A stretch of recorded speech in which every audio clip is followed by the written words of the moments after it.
ശബരിമല സ്വർണ്ണക്കൊള്ളക്കേസിൽ ഉണ്ണികൃഷ്ണൻ പോറ്റി അന്വേഷണ സംഘത്തിന് മുന്നിൽ ഹാജരായി. ജാമ്യ വ്യവസ്ഥയുടെ ഭാഗമായാണ് അന്വേഷണ സംഘത്തിന് മുന്നിൽ ഹാജരായത്. ആഴ്ചയിൽ 2 ദിവസം ഹാജരാകണമെന്നാണ് ജാമ്യ വ്യവസ്ഥ. സിജോ ബി ജോൺ വിശദാംശങ്ങളുമായി. സിജോ, ഉണ്ണികൃഷ്ണൻ പോറ്റി വീണ്ടും അന്വേഷണ സംഘത്തിന് മുന്നിൽ ഹാജരാവുന്നത് ഈ ജാമ്യ വ്യവസ്ഥയുടെ ഭാഗമായിട്ട് മാത്രമായി കാണാമോ?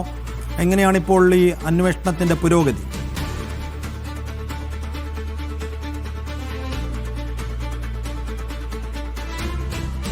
സിജോ, കേൾക്കാമെങ്കിൽ അന്വേഷണ സംഘത്തിന് മുന്നിൽ ഉണ്ണികൃഷ്ണൻ പോറ്റി വീണ്ടും ഹാജരാകുമ്പോൾ ജാമ്യ വ്യവസ്ഥയുടെ ഭാഗമായി മാത്രം കണ്ടാൽ മതിയോ, അതോ ഈ അന്വേഷണത്തിന്റെ പുരോഗതിയുടെ ഘട്ടത്തിൽ എന്തെങ്കിലും കൂടുതലായി അറിയാനുണ്ടാകുമോ പോറ്റിയിൽ നിന്ന് SITക്ക്? കുറച്ച് വിശദാംശങ്ങൾ അറിയാനുണ്ട് എന്നുള്ളതാണ് നമുക്ക് പ്രത്യേക അന്വേഷണ സംഘത്തിൽ നിന്ന് ലഭിക്കുന്ന വിവരം. ഈ ജാമ്യ വ്യവസ്ഥയുടെ ഭാഗമായിട്ടാണ് ഇപ്പോൾ ഹാജരായിരിക്കുന്നത്. എല്ലാ വെള്ളിയാഴ്ചയും ഹാജരാകണമെന്ന് നിർദ്ദേശമുണ്ട്. പക്ഷേ ഈ കേസുമായി ബന്ധപ്പെട്ട് ഇതിന്റെ അന്തിമ റിപ്പോർട്ട് മാസം 23-ാം തീയതിയാണ് അന്വേഷണ സംഘത്തിന് ഹൈക്കോടതിയിൽ സമർപ്പിക്കേണ്ടത്.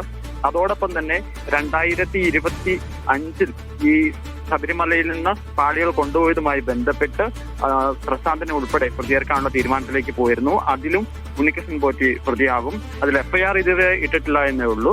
പക്ഷേ ഇത് അധിക കുറ്റപത്രമായി സമർപ്പിക്കാൻ വേണ്ടിയിട്ടാണ് അന്വേഷണ സംഘം തീരുമാനിച്ചിരിക്കുന്നത്. ആ സാഹചര്യത്തിൽ ഇതുമായി ബന്ധപ്പെട്ട കുറച്ച് വിവരങ്ങൾ കൂടി ഉണ്ണികൃഷ്ണൻ പോറ്റിയിൽ നിന്ന് ചോദിച്ചറിയുന്നു എന്നുള്ളതാണ് മനസ്സിലാകുന്നത്. ഏകദേശം 1 മണിക്കൂറിലധികമായി ഉണ്ണികൃഷ്ണൻ പോറ്റി ക്രൈംബ്രാഞ്ച് ആസ്ഥാനത്ത് എത്തിയിട്ട് അന്വേഷണ സംഘത്തിന് മുന്നിൽ എത്തിയിട്ട് എന്തായാലും ഇന്നിപ്പം സ്വാഭാവികമായും ജാമ്യം ഉള്ളതിനാൽ ഇതിന്റെ നടപടികൾ പൂർത്തിയാക്കി ഉണ്ണികൃഷ്ണൻ പോറ്റി മടങ്ങുകയും ചെയ്യും. എന്തായാലും ഈ അന്തിമ റിപ്പോർട്ട് സമർപ്പിക്കാനിരിക്കെയാണ് ഇത്തരത്തിലുള്ള ഒരു നടപടി ചോദ്യം ചെയ്യൽ എന്നുള്ളത് വളരെ പ്രധാനപ്പെട്ട ഒരു കാര്യമാണ്.